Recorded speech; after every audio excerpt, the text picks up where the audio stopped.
Okay, hi YouTube.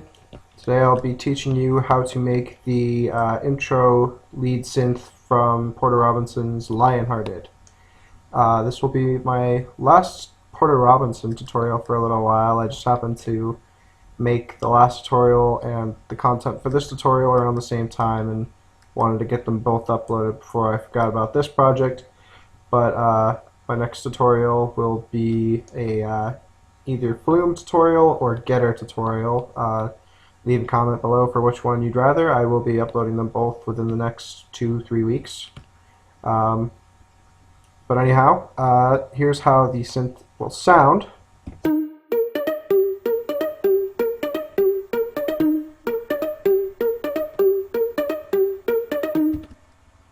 Alright, so I have the same synth layered twice here, but here's a look at the MIDI. Pretty simple. It's just the same thing over and over and over again. So there's what it is. Go ahead, copy it down. And so this one, low volume and then an octave below, just to add a little bit of depth. So the synth itself is pretty simple. We're using both parts here. But first part, we have a square, this square right here, at 1 octave up. This one we have a regular square at 1 octave up, 2 voices, 1 voice, both a full volume. Nothing really changed on any of these knobs, just re-trigger turned off. Attack all the way down, decay all the way down, sustain all the way up, and release just a little bit up.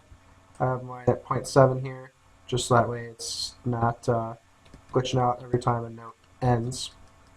Over here in part B, at 0 octaves, we've got a 2-voice white noise, or 2-voice noise, sorry, and a inverted 1-voice square triangle, or square saw, whatever you call this wave. Then this one, of course, is inverted.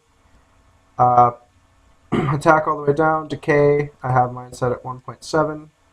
Sustain all the way down, release again just a little bit up. This one, it's not exactly the same, but it doesn't really matter, you don't really hear it. So we'll come back over here. This one I have set to a low pass, which I have set over to this envelope here.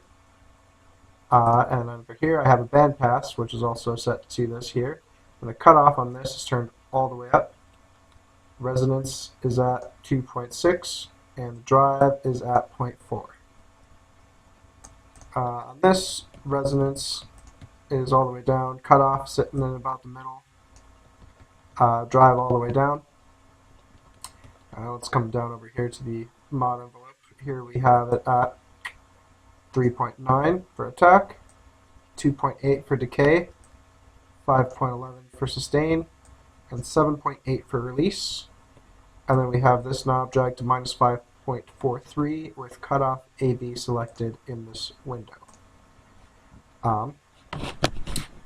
Next we'll come down to the LFO envelope here since we got it. LFO 1 is on, the rate is set to 1/16th, and the gain is set to 2.8. Offset, just leave it where it's at.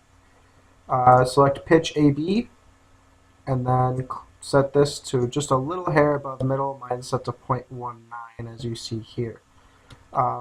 This is what creates the vibrato effect that you hear when the note holds out for a while. So we have that set over, controlled by this envelope. LFO gain 1 selected.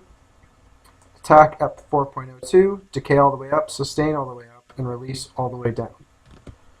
So what this will do is as the note goes on longer, it'll increase the vibrato gain. So basically we'll just hear that vibrato a bit more instead of hearing it on the impact. So that sums up how that was made. Oh, my, I forgot. The phaser. I'm not going to read out all of these values. It's pretty much default tweaked a little bit. Feel free to copy them down here.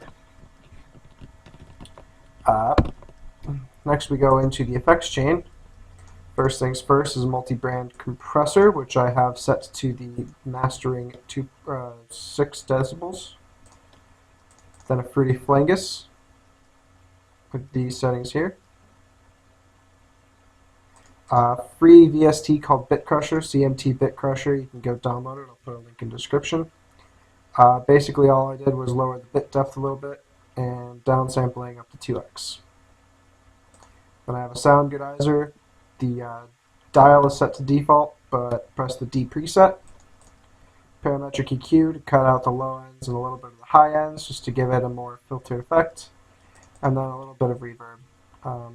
Low cut off all the way up, so that way we get nothing below 3000.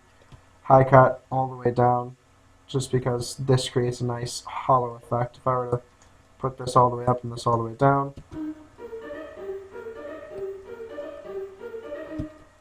creates a nice small room effect, very, very, very subtle. That's why the room size is so low. Just very subtle reverb. Reverb at 68%, and the dry at 75.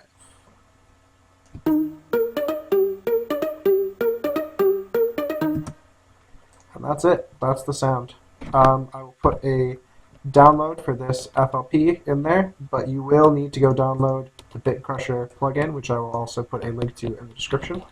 It is free, and it is very, very good. So I highly recommend it.